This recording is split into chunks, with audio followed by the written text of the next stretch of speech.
Ladies and gentlemen, peace. Welcome to show 140 with your hippie pastor. That would be me. I swear to tell nothing but the truth, so help me God, with the true interpretation of the words of Jesus Christ, of which we have been indoctrinated and fooled, and we've been brainwashed by the religious, orthodox, fundamentalist religious system. Jesus was not a man of religion. He was a man of love.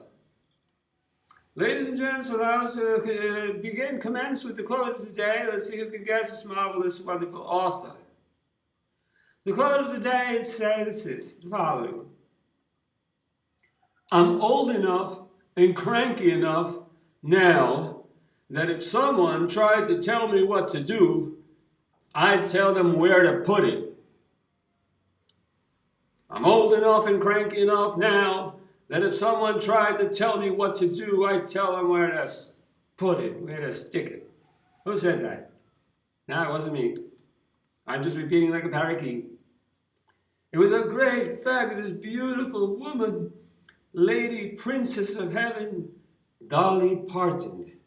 Thank you, Dolly Parton, for your contribution to God's love on the planet Earth and for your sincerity in your words. Okay. Ladies and gents, as you may have read by the title of this show, I'm going to explain to you why Jesus Christ was not a descendant of King David, according to biblical prophecies of the Messiah, which, according to the Christian religion, was Jesus Christ. Yeah, and I believe it because I met Jesus myself, and he's a cool dude. Was that besides being born of a virgin mother, by a miraculous, intercourse between her and God, also he was to be a direct descendant of David. Well, I'll tell you what, even Jesus didn't believe that.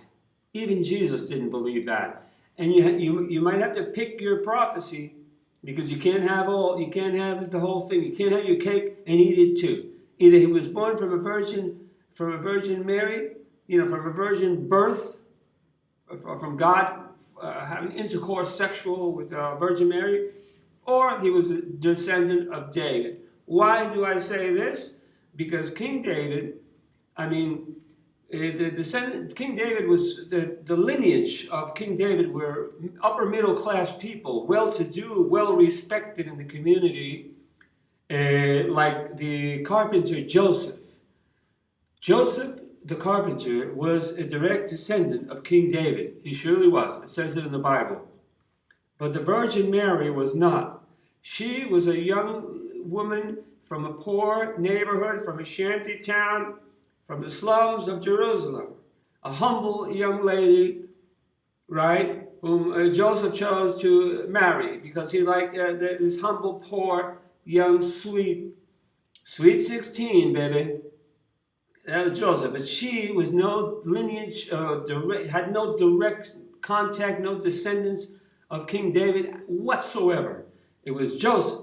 So, if you want to tell me that Jesus Christ was a descendant of King David, according to prophecy, you got the wrong Jesus. You must be thinking about some other Jesus, because Jesus Christ was not a descendant of King David, because obviously Joseph did not insert the seed in Mary's vagina for Jesus to be born. It was somebody else, or God. You might say God, but it wasn't Joseph. So there's no way that Jesus was a descendant of King David, okay? And Jesus himself agrees with me, and he himself didn't believe all that hogwash that he was a descendant of King David, because he believed that he was a descendant of God, that he was a son of God, not a son of David, a son of God, not a son of David, a son of God. And here, let me allow you to interpret the scriptures on the subject where Jesus is clarifying this issue. And if you don't want to understand, that's because you got marbles all screwed up in your brain. You better listen carefully. I'm reading from Matthew chapter 22, verses 41 through 46. Here we go. Here's Jesus. While the Pharisees were gathered together, Jesus asked them, saying, "What think ye of Christ? whose son is he? They say unto him, the son of David. I'll say, what think ye of the Messiah, which was to come, But they didn't believe that Jesus was the Messiah. They're still waiting for the Messiah, even today. It ain't me. What think ye of Christ? Whose son is he? They say, the son of David. So the Messiah was supposed to be a descendant of David. And Jesus saith unto them, how then doth David in spirit call him Lord, saying, the Lord said unto my Lord, sit thou on my right hand till I make thine enemies thy footstool. Jesus continues, if David then call him Lord, how is he his son? And no man was able to answer him a word, neither durst ask any man from that day forth ask him any questions. I mean, he put them in, he made it very clear that if David called him Lord, how could he be his son? So he's right there testifying that he was no son of David. Okay, having said that, you can take it or leave it. It's Matthew 22, verses 41 through 46. Ladies and gents, now that we're through that hurdle, allow me to explain a little bit about myself. You might think I'm some sort of angel or some sort of saintly being. I'm just a sinner as the next guy, even more so. God chooses sinners. They say that religious people are people that are afraid of going to hell, and spiritual people are people who have already been there. I've already been there. I ain't going back. Yes, you heard correctly. At the young age of 15, I started my drug addict career by sniffing glue. We used to, buy this airplane glue when we were teenagers, young teenagers. I was 15, and and pretend when we build, plastic airplanes, but we just wanted the glue. The hell with the airplane. And we put the glue in a bag, you put it in a paper bag, and then you put it around your mouth, and you inflate and deflate, and you go into a dream state. Oh man, to us it was wonders. It was wonders of wonders. It was a beautiful experience. We did it. A bunch of the gang, a bunch of pals. We lock ourselves in a room and just sniff glue. Sniff on that glue. That was my first experience with drugs, ladies and gentlemen. Okay. And that was at the age of 15. And at the very young, age of 19, I was shooting up heroin, brown heroin, of the Mexican kind. Near the border. That's the kind of heroin. And in those days, I'm talking to you about 1972-ish, 73-ish, 1973-ish. I mean, heroin was heroin, man. It was pure stuff, man. It was, oh my God. Because in between the sniffing glue and the shooting heroin, I've been through everything. Marijuana, like you wouldn't believe, always had an ounce in my pocket. Marijuana, I don't consider it a negative thing. I think it's a pretty positive thing. It's medicine. It's medicine. Hallucinogenics, like you wouldn't believe, LSD, mescaline, especially LSD. I was an acid head. Okay. That was my favorite. That was my thing, my specialty, my major. My major in my drug life was LSD.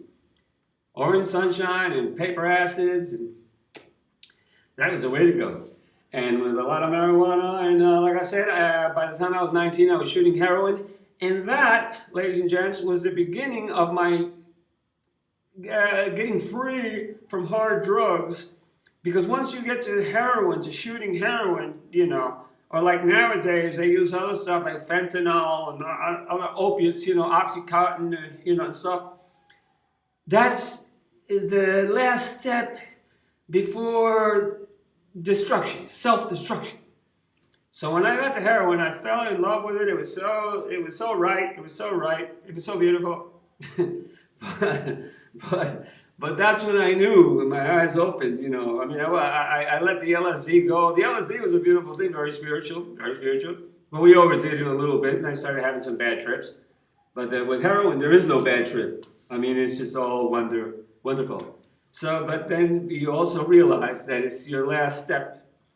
It's the way out the door from this planet, unless you get clean, and it's hard to get clean from that. I mean, people I know, have a lot of friends that were heroin addicts, and by the time they they go to these centers and get clean, and then they get dirty again, and they go back to the center and they get dirty again, and then they overdose and die. Unless they have a spiritual experience. And that's what happened in my life, ladies and gentlemen. I had a spiritual experience with Jesus Christ. That's why I believe that Jesus Christ is the Son of God, not the Son of David. David and his people, they're just as, they can be bullies, just like any other bully nation that wants to be a bully, that wants to be exclusive, that think they're special, that think they're better than others. We're all the same here. Yellow, black, brown. No, white, yellow, black, brown. White, they are precious in His sight. Jesus loves the little children of the world. So Jesus and God love everybody the same. Nobody's special here. But if you're a bad man, if you're evil, if you're a bully, then you're a bad person.